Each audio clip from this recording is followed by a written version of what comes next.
세미나 일부에서 찬송의 열매들, 찬양과 치유, 성경적인 근거를 첫 번째 근거를 대고 입으로 왔습니다.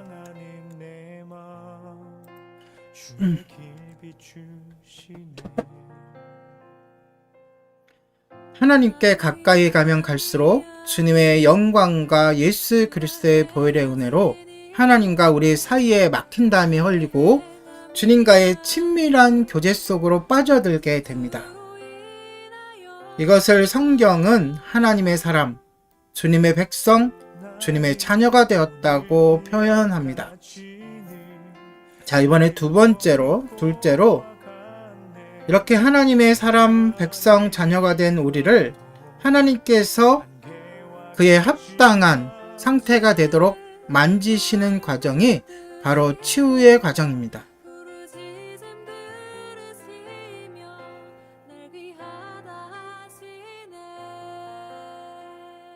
우리의 전인격을, 우리의 육체와 마음과 영혼을 주님께서 만지시는 것이죠. 우리의 육체적 질병을 치유해 주시고 억눌린 심령을 풀어주시며 사탄에게 억눌려 있던 영혼을 해방시켜 주십니다. 이때에 평소에 경험하지 못했던 특별한 체험을 동반하기도 합니다. 자, 세 번째로 주님께서 우리를 치유하시는 증표로 회개, 믿음, 감사를 주십니다. 우리의 연약함과 죄악을 깨닫게 해주시고 주님만이 우리의 구주이시며 아버지 되심을 의심 없이 믿게 하시고 치유에 대한 확신과 믿음을 주십니다. 마음 깊은 곳에서부터 감사가 넘치게 하시며 눈물의 회개와 감사의 소원을 동반합니다. 회개와 감사와 소원은 인위적인 방법이 아닌, 다시 말해서 누가 강조하거나 누가 지시하거나 강요해서가 아닌 성령님의 감동으로 이루어집니다. 자, 네 번째로 주님께서 주시는 치유의 놀라운 경험은 말씀에 의해서 검증받고 다져져야 합니다. 그렇지 않으면 그 감동이 오래 가지 않을 뿐만 아니라 신앙 본질에서 벗어날 수가 있습니다. 하나님께서 치유의 능력을 허락하여 주셔서 치유 사역을 하던 많은 사람들이 이단으로 빠지는 이유가 바로 여기에 있습니다. 하나님의 말씀으로 검증하지 않기 때문에 그렇습니다. 다져지지 않기 때문에 그렇습니다. 이렇게 되어 오히려 이전보다 더한 불행의 사태를 초래할 수도 있습니다. 이 말은 무섭긴 하지만 꼭 명심해야 할 것입니다. 치유와 회복의 은혜를 계속 간직하기 위해서는 주님을 더욱더 찬양하고 말씀의 든든한 기초를 세워가야 할 것입니다. 자, 그리고 마지막 다섯 번째로 주님께서는 이렇게 찬양을 통한 치유를 경험한 사람들 중에서 다시 찬양으로 헌신하는 찬양 사역자들을 세우시는 경우가 많습니다. 저 또한 그중 한 명일 것입니다.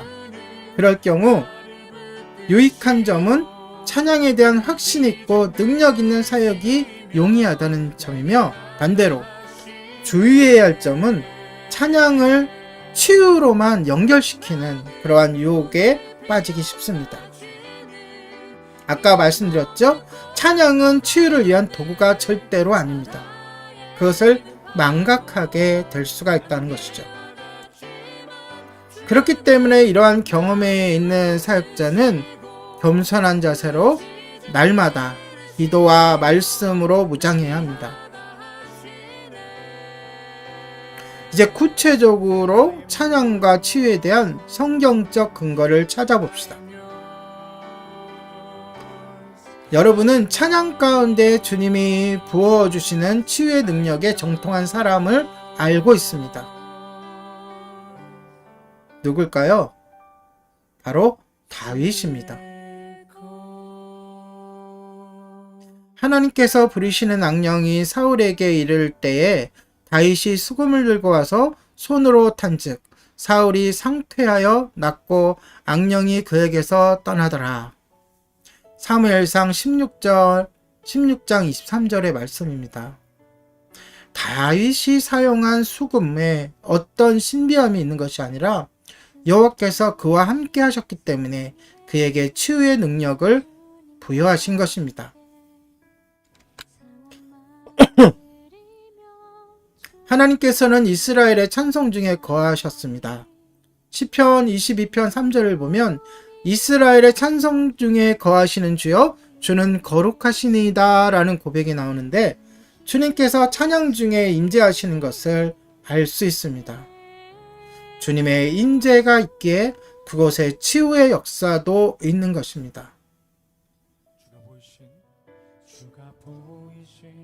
하나님의 찬양, 사람들의 찬양과 하나님의 임재가 동시에 표현된 성경 장면들은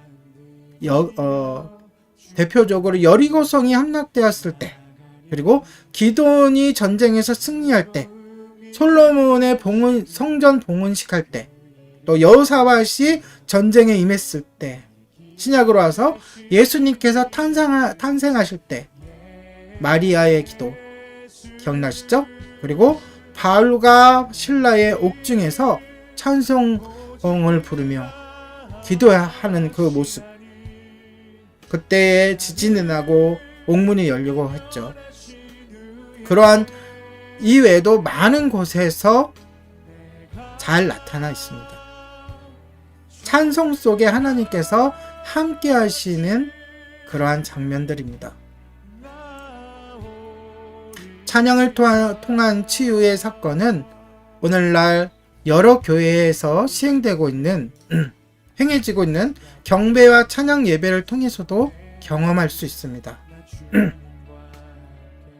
그러나 찬양을 통한 치유는 찬송이 올바로 올려지고 있는 곳이라면 어디서든지 아주 다양하게 일어날 수 있습니다.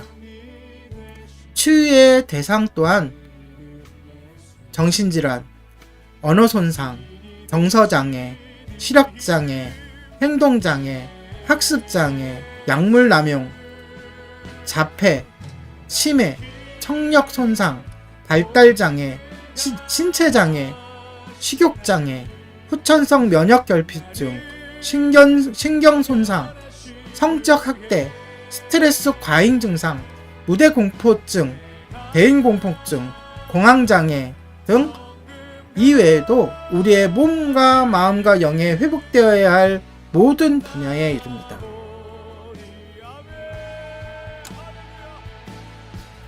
하나님께서 모든 만물과 현상의 주관자이시기에 그의 명령에 회복되지 못할 질병은 없습니다. 이것을 믿으셔야 됩니다. 아멘. 이제는 찬양을 통한 치유와 일반 음악 치료의 차이점을 살펴보면서 강의를 마칠까 합니다.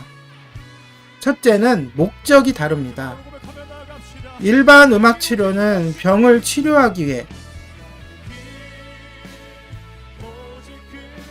음악을 도구로 사용하는 것이며, 찬양을 통한 치유는 주님을 높이고 찬양하는 가운데 하나님이 주권적인 은혜로 사람들의 내적, 외적 건강과 삶 전체가 영향을 받아 회복되는 것입니다.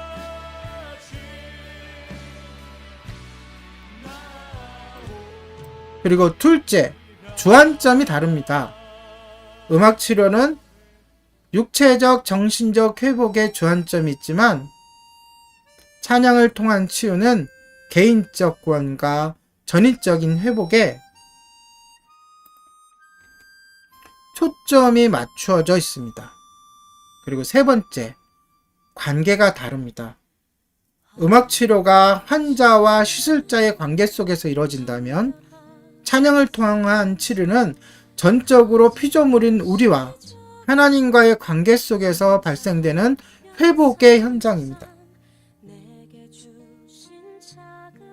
이런 상황 가운데 찬양 인도자는 의사도 아니고 시술자도 아닙니다. 최대한 순수한 주님의 도구로서 역할을 감당해야 할 것입니다. 이렇게 오늘은 찬송의 열매들 중에서 찬양과 치유에 대해서 나누어 보았습니다. 부디 여러분의 삶 속에서도 주님을 찬양하는 동안 놀라운 치유의 역사를 체험하시기 바랍니다. 요즘에 특히 코로나19로 많은 사람들이 고통을 받고 있습니다. 분명한 것은 이 코로나19 또한 하나님의 주권 안에 있습니다. 그리고 요즘 특히 제 주변에 암으로 고생하시는 분들이 많이 있습니다. 암 또한 하나님의 주권 안에 있습니다. 할렐루야! 하나님은 사랑의 또 치유의 하나님이심을 굳게 믿는 우리 모두가 되시기를 예수님의 이름으로 축복합니다.